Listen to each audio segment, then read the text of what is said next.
Welcome to The Explainer. Today, we're actually going to do a little digital investigation. We're going to see how a story that's almost been forgotten can be pieced back together, one click at a time, just from the little clues left all over the internet. All right, so let's jump right in. This whole thing, it doesn't start with some big, splashy headline or a famous moment in history.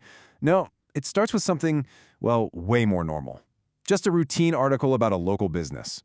Right, so the very first thing we find is this article from back in 2015.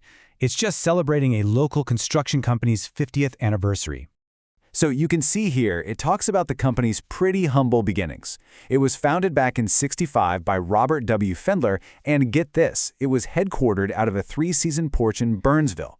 I mean, it's your standard feel-good local business story. But hidden deep in the text, there's this one little detail that, well, it changes everything. And there it is. Tucked away in a list of projects is this name, the Har Mar Mall in Roseville. This is our first clue. It's the thread we're going to start pulling. Har Mar Mall. Doesn't sound like much, right? But believe me, this is exactly where our story kicks off. Okay, so now the obvious question is, what is the Har Mar Mall? So we do a quick search, and where do we land? It's Wikipedia page. And right away, we get some basic facts and start connecting a few dots. Okay, so we learn it opened way back in August of '63. The name Har Mar is pretty cool. It's just a mashup of the founders' names, Harold and Marie Slawik. But wait, look at this. The architect, Robert W. Fendler. That's the exact same name from our first clue, so we know for sure we're on the right track.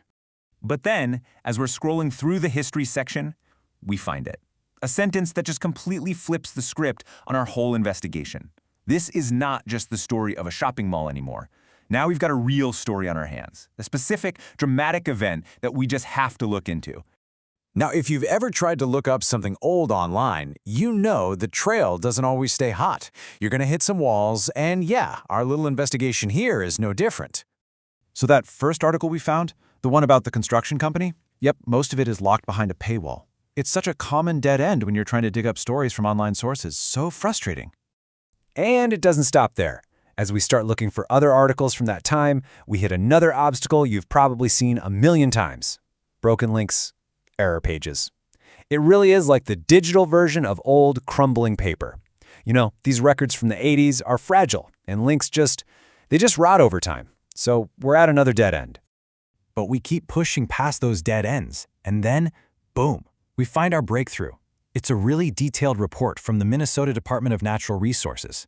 And this is where the story really comes alive with some hard data. Think about this number for a second. 26 minutes. For 26 straight minutes, this tornado was on the ground. It carved a 15-mile path right through the middle of the populated Twin Cities area. That is just incredible. So let's break down how this whole thing unfolded. A tornado watch goes out at 3 p.m. Okay. Then, 49 minutes later, it actually touches down. But here's the crazy part. Look at the sirens. They didn't go off until 3:53 p.m. That's a full 4 minutes after it was already on the ground doing damage. It just goes to show you how terrifyingly fast these things can happen. And this is where we see the real human cost. It's not just about damaged buildings. 83 people were injured. And so tragically, the storm also took a life. A 20-year-old man named Alan Wheeler was just out fishing on Lake Harriet when a tree fell on him. Just awful. And then there's this. This quote comes from a sign that a frustrated homeowner actually posted. Imagine going through all that, and then you've got thousands of sightseers just clogging up the streets, gawking. It was actually getting in the way of the cleanup crews and basically turning this disaster zone into a tourist attraction. I mean, that's a kind of raw, emotional detail you're just not going to find in a simple weather report.